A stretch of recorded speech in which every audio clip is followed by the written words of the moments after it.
That's why I always tell young leaders who always ask, say, what can I do? And my answer is, when a door cracks open for you, go through the door. You'll never regret it. There may be days that are hard. There may be days that you're thinking, why did I sign up for this? But at the end of the day, at the end of the whatever journey that you're on, you're never going to regret it. And never stop pushing yourself. I'm my worst critic when it comes to a lot of these things. But I also know that I'm also my best advocate that I can push forward. From healthcare IT leaders, you're listening to Leader with Ben Hilmes. Our guest today is Dr. Patrick McGill, Chief Transformation Officer at Community Health Network. Patrick shares his unique perspective on healthcare innovation as both a CTO and a practicing family doctor. Good afternoon, Dr. McGill. Welcome to Leader. I'm excited to have you here and really excited because community hospitals are a passion of mine. Been in the industry for a long time. And, as I've worked around the country, you come to the recognition that 80+% of healthcare is delivered in communities. And so the work that's done inside those hospitals and health systems is extremely important. And when I look at Community Health Network, I see an organization that is living into their name. You're striving to meet your patients where they are through your hospitals, your clinics, you have urgent care centers, you've created a virtual strategy, you're even in the local Walgreens. So I'd love to start with you just giving us a high-level overview of Community Health Network and tell us a little bit, about the diverse footprint you have across Central Indiana. Well, first off, thanks for having me on. I'm always appreciative to sometimes tell our story that, like you said, a lot of healthcare in this country is delivered in organizations like Community Health Network. So really appreciate the opportunity. Community Health Network was founded over 60 years ago, and the name is telling. It was founded by people in the community who wanted a health system on the east side of Indianapolis. And so it's grown since then as an integrated health system. So we have the largest primary care footprint in Central Indiana. We have a very robust oncology partnership with MD Anderson. So we're one of the 6 member partners with MD Anderson. So cancer is a huge footprint and priority for us. Our North Hospital delivers the most babies of any hospital in the state 8 years in a row. We have a very robust cardiovascular service line, product line. We are the leader in behavioral health delivery, inpatient and outpatient, and addictions. We even have an addictions hospital in Central Indiana. So we're very proud of, like you said, we meet people where they are. We meet them with primary care. We meet them with specialty care. And we really, cradle to grave, really pride ourselves in the care that we deliver. Our brand promise is exceptional care simply delivered. And so that's what we wake up every day trying to achieve. That's phenomenal. A lot of those things are really important. And I sit on a board here in Kansas City with LLS. So, the whole mindset that we can actually cure cancer, pretty exciting. And the fact that you're partnered with one of the most preeminent cancer institutions in the world is pretty exciting. A lot of facilities, a lot of service lines, health systems tend to organize themselves one of two ways, vertically or horizontally. You hold a belief that, healthcare should be delivered horizontally. Explain to me what you mean by that and maybe some practical examples for our listeners.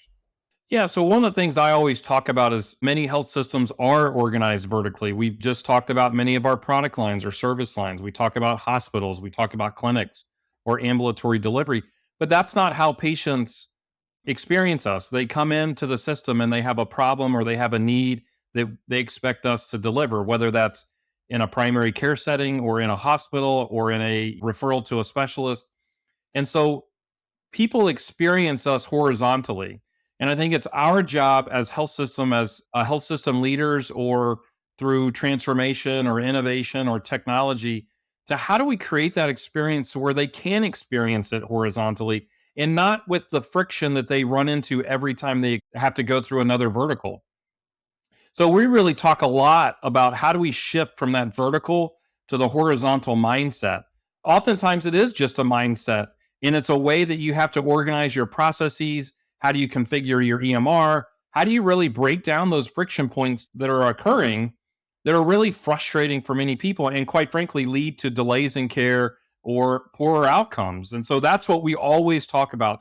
We're always talking about how do you really think horizontally because that's how we live every other part of our life, right? I always use the example that Amazon is a platform of thousands of sellers. But if you had to interact with each seller individually when you wanted to buy something off Amazon, you never would do it, right? So Amazon has created that horizontal experience for buying. And I think that's what health systems should strive to do as well, really build that platform that people want to experience. I love it. So the whole concept of integrating centered around a patient experience is the mindset change. Because I mean, ultimately, from a vertical standpoint, it may work for the vertical piece, but based on the relative experience of the customer, we're going to talk a little bit about that later too. It's really important to really drive that horizontal mindset. Love it. We're going to talk about your career in a little bit, but you trained as a family practitioner, but you're the chief transformation officer. In that, you have a lot of things. So you have pop health, value-based care, you have the data strategy, you own all of IT, then you have digital strategy, which is different than data strategy. And then you have analytics. So my question, and I used to be the chief integration officer for Adventist Health. So looking horizontally, how do we drive integration? And I always was thinking about what are the biggest levers I have to drive change. I would love to understand across your portfolio, how do you bring all of those things together to drive meaningful change? Well, certainly, like you said, I mean, I'm not in my role for by accident. And so oftentimes I do see myself as a change agent, transformation agent at the end of the day, really waking up every day, thinking about different ways to transform the organization, how we deliver care, the quality of care, the experience of care. How can we do it with technology? How do we make people more efficient? How do we make our caregivers more efficient?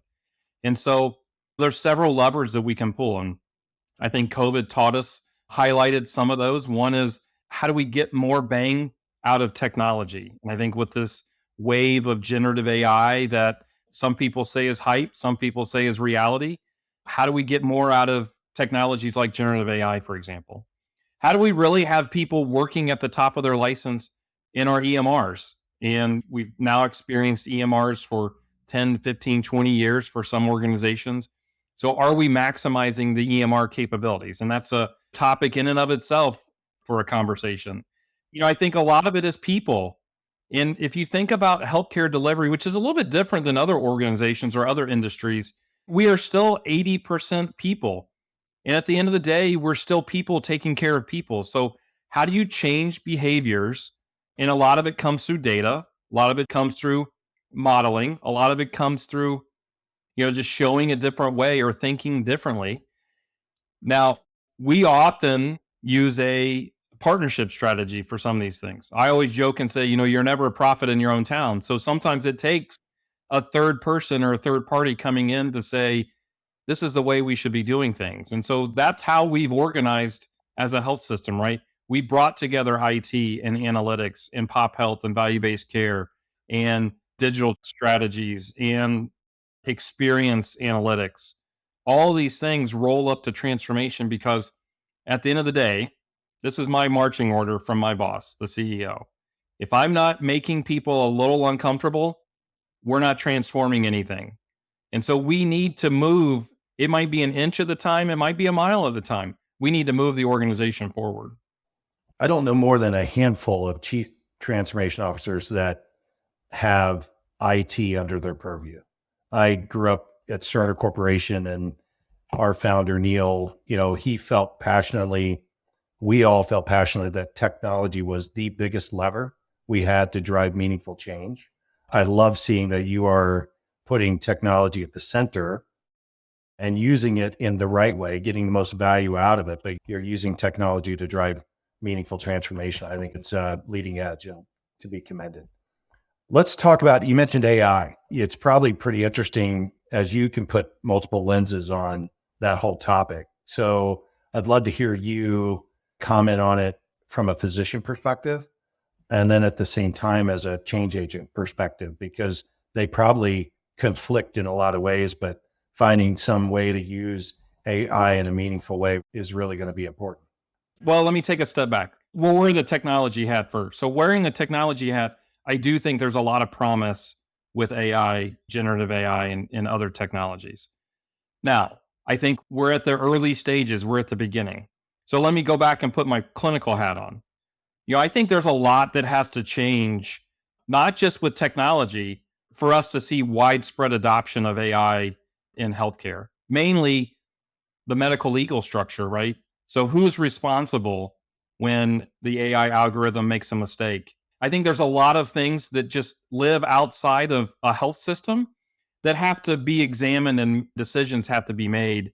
And I think the first one is the medical legal structure. And so that is probably 10 to 15 years away when you think about it. Now, are there technologies that we can implement today? Absolutely, we are. I mean, there's a lot of assistive technologies where you're not removing the clinician or the decision maker, but you're assisting them. You're surfacing information to them. You're helping them be more efficient, whether it's working in the EMR or helping them to make business decisions. I mean, I think about there's clinical use cases, right? The assistive intelligence that clinicians need. There's business needs that we have. We have a whole analytics team that builds dashboards and reports. How much of that could be automated through AI? We have a whole finance team that's building pro formas and looking at business cases. How much of that could be automated through AI? I think there's a ton of things that happen in the white space of healthcare. It's not a direct patient doctor clinician interaction. So think about prior authorization, referral management, appointment scheduling, just navigation through the system that could all be improved with AI. So you have to clarify the question when we talk about it in healthcare. So do I think it's real? Yeah, absolutely. Do I think it has a ways to go in some areas? Clinically, absolutely. But I think that we have to continue to push forward. Yeah, I think that's right. We've spent, feels like multiple decades getting the plumbing in, right? Digitizing healthcare. And now you're able to take advantage of these second order, second layer capabilities. I think it offers promise, but it also creates risk. And so making sure we got responsible people like yourself leading the charge, making sure that we're bringing balanced perspectives to that is really important. So thank you for that, for sure. Let's pivot and talk about leadership a little bit here. You're a chief transformation officer, but trained as a physician. Most of the time when I meet a physician that's now over on that side of the house, it's because they showed up to the wrong meeting and agreed to take on something gnarly. I'd love to hear your journey, how you went from being a practitioner to now leading at a very high level, driving a lot of really important objectives. Yeah, so I always laugh and say I'm kind of an accidental leader, an accidental informaticist, accidental transformation officer. So full transparency, I don't have the kind of the noble, sexy, this is why I wanted to do this story. When we implemented Epic in 2012, I was a practicing physician. I was very busy. I was the medical director of 2 nursing homes. I had a full family practice. And my intention, quite selfishly, was I don't want this new EMR to disrupt my productivity, like you had heard about all the time. So I said, I'm going to get involved in the optimization because I want to have a seat at the table to make sure that this tool, while it's very robust and has tons of capabilities, doesn't disrupt what I'm doing. That was very early on when Epic was just starting their physician builder program. So I became a physician builder. I was tapped on the shoulder to do that. That led to, hey, can you take on some quality improvement work? How about you get involved in pop health? That led to a couple other, you're right, it's shoulder taps, it's you're in a meeting, hey, can you do this? Hey, we think you'd be good for that. In 2018, we made the decision as an organization to pull analytics out of IT and create a chief analytics position that reported directly to the CEO. And so I was asked to be the first chief analytics officer. And then about 9 months later, we decided to put IT underneath that role. And that's really what started kind of the current structure that we have. But over those years, I was heavily involved in our pop health work. We had several joint ventures on pop health. I was heavily involved in our value-based contracting and the contracting work. And now through all of that work, I have a strong passion for health equity. So I lead our health equity work. And then I have some other operational areas like hospice and palliative care and home care and that have just kind of evolved. But when you take a step back and think about it, there is a lot of method behind the madness of how the structure is because it tends to drive performance. And so you're right. I don't have an IT background. I don't have an analytics background. I'm a family physician who has an undergraduate chemistry degree, and I still practice. I was in clinic today seeing patients, and I'm very proud of that. So I do think that gives me the ability to walk the walk, and I have to experience everything that we're transforming in the organization. The fact that you're still practicing, I kind of equated to eat your own dog food to some extent and experience all the change you're driving into your organization. Because ultimately you are a change agent by title, by the work you do. And, I assume people will go, oh my God, here comes Dr. McGill. That means something's going to change. So change makes people anxious. If you're not changing or growing, you're dying. So would love to know, how do you not only just bring people along, but how do you get them to embrace the change? We talk about change as the scary thing, but we have change in our life in everything else that we do. Think about the changes that we've experienced just in the last couple of years with COVID and the pandemic. How many times did you DoorDash before the pandemic? And now, how many times do you actually go sit in a restaurant? I mean, I think that we're changing, and it's completely changed our restaurant experience. It's completely changed our travel experience. It's completely changed a lot of things.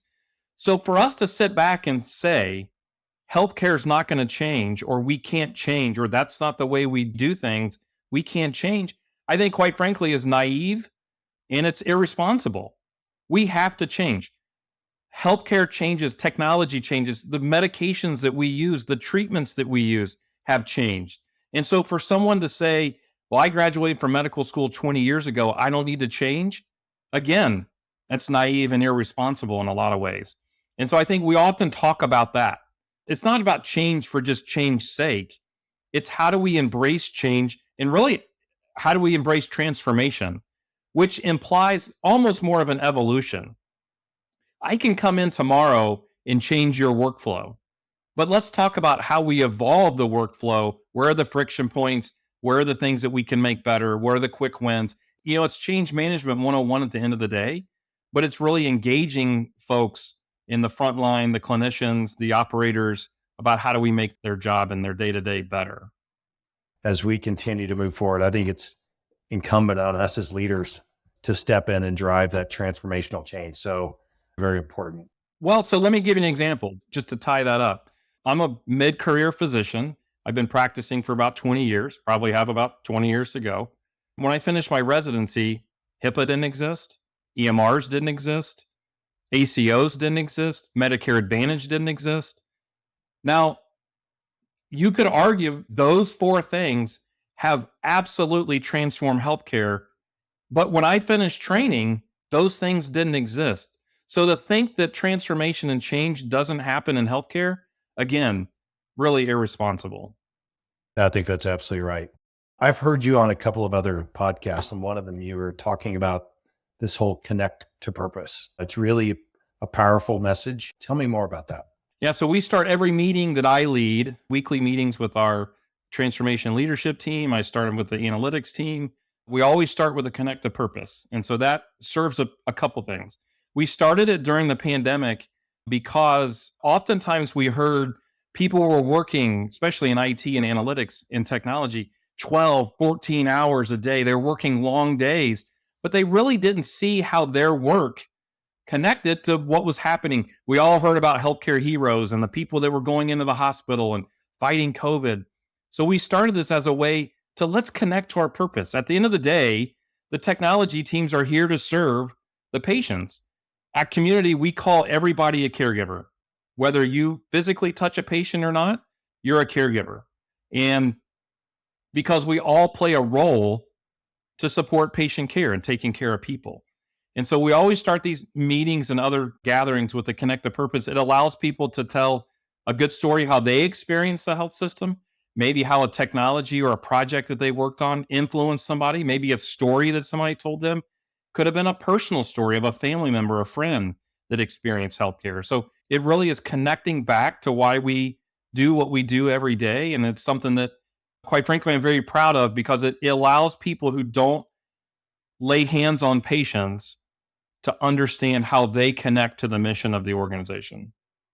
That is fantastic. Ultimately healthcare is very personal, right? On some level, it's going to be us. It's somebody we love. It's people we know and work with, et cetera. So having always connected to that purpose, I think is really a powerful thing to do. So thanks for setting the tone on that. I'm going to try to figure out how do we do that and what I do. So it's a good takeaway for me. You've had a ton of success early. Your career was a skyrocket and you are at a very high level already. And those are going to be important things for that people can learn from. But let's talk about setbacks, because I think sometimes you learn, even people as successful as you often get hit with obstacles or get pushed back or get knocked down. I'd love to hear about obstacles you faced along the way. What are some unique ways you've overcome those obstacles, just to share with our audience that some of the things you may have done to get past some of those things? Yeah, I think we all have obstacles, right? So I'll tell you a personal clinical story and a leadership administrative story. So the first practice that I went into right out of residency was after a physician that had been in practice for 20 plus years was killed in a plane crash. And the hospital that I was working for asked me, "Can you cover this practice?" I walked into the practice, the staff was still there, didn't know any of the patients, didn't really know the physician at all. And so you talk about under fire right out of the gate. This young guy that's a month out of residency is walking in to take over this community icon. And so what I always tell people when they ask me, what was your greatest leadership lesson? Believe it or not, that was one of them. So the amount of empathy that had to occur, the amount of how do you create change? Because he and I are different people. We trained in different generations and we had different backgrounds and we practiced differently. So how do you really evolve a practice that really was someone else's into your own and put your own stamp on it? If you want to talk about it administrative, not every project that I've led has been successful. We've had a couple in particular I talk about all the time was a project that I led called Patient Care Redesign. It was really the patient-centered medical home many years ago. And in my opinion, it was a failure. There were some things that persisted, but it was a failure because we didn't have aligned incentives between the physicians and the operators and the organization, the health system. And so that was a lesson learned for me about you've got to align incentives if you're going to drive change. What I'm taking away from this, those are two great stories, but one is you consistently have put yourself out there, even despite it being hard, right? Nobody said it was going to be easy to step into a clinic where you've had a major tragedy and you're like, you said yes. You stepped yourself in there knowing it would be hard. Two, then on the administrative side, change like that is not easy. And despite all the challenges, even when you got knocked down, I always tell my teams, if you get knocked down, be sure to pick something up down there while you're down there. And so I love that you've kind of picked things up as you've been met with some challenges and you've learned from them and you keep pushing forward and keep putting yourself out there. So thanks for sharing those stories. That's why I always tell young leaders who always ask, say, what can I do? And my answer is when a door cracks open for you, go through the door. You'll never regret it. There may be days that are hard. There may be days that you're thinking, why did I sign up for this? But at the end of the day, at the end of the whatever journey that you're on, you're never going to regret it. And never stop pushing yourself. I'm my worst critic when it comes to a lot of these things. But I also know that I'm also my best advocate that I can push forward. That's great. Last question. You're the one guy in your health system that wakes up every day thinking about all the next. You're really pushing about how do we evolve this? How do I transform this? If you had a crystal ball and you were saying, gosh, here's what 10 years from now looks like, what's the same and what's not the same? So I think the same is, I think we'll still have hospitals, we'll still have ERs, we'll still have surgery centers, we'll still have ICUs. I think the pandemic taught us that we do need that infrastructure. To say that bricks and mortar hospitals are going to go away, probably not. Now, what do I think will look different? I think we'll have more care in the home. I think hospitals at home and some other programs in the home are really at an inflection point and they'll take off. I absolutely think that we'll have more technology, smarter EMRs, more assistive technology to help get physicians and APPs and clinicians off the keyboard. So things like ambient and AI within the EMR will absolutely have some of that. I still think you're going to have a doctor-patient relationship. I don't think that AI is going to eliminate that patient-clinician, doctor-patient, doctor-APP, or APP-patient relationship. At least in the near future, we'll have that. I think virtual care, we've seen it take off. We've seen it fall back. We've seen it take off again. I think we'll have pockets of virtual care. It'll be very interesting with the aging of the population. How do we transition enough care to meet the demands as the population ages? And I think that's something that will fundamentally force change within our healthcare delivery system. Just to sum it up, I think you'll see a lot of change in the next 10 years, but I think you'll see some things that really don't change in the next 10 years too. I think you're spot on. I made the list. I'm going to put them in a vault. And in 10 years, we're going to do this again.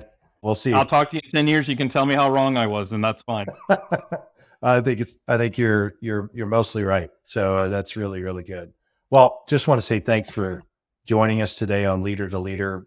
Dr. McGill, you've been fantastic. I think the insights, the commentary on specific things about your professional world, about your leadership journey, and then, little nuggets along the way have been really insightful. Well, again, I really appreciate the opportunity to have me on and talk to you today. Thanks so much. As a practicing family physician, Patrick's got such a unique perspective on healthcare innovation. Here are my takeaways from our conversation. 1, siloed horizontal healthcare delivery doesn't serve the needs of patients. 2, artificial intelligence can be a helpful ally, but it is no replacement for the human touch of the doctor-patient relationship.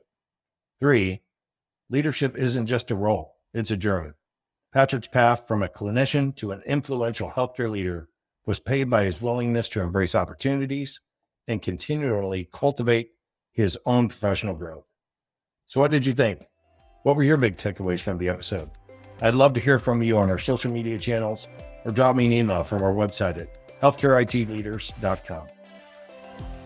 Thanks for joining us for Leader to Leader. To learn more about how to fuel your own personal leadership journey through the healthcare industry, visit healthcareitleaders.com. Don't forget to subscribe so you don't miss any insights, and we'll see you on the next episode.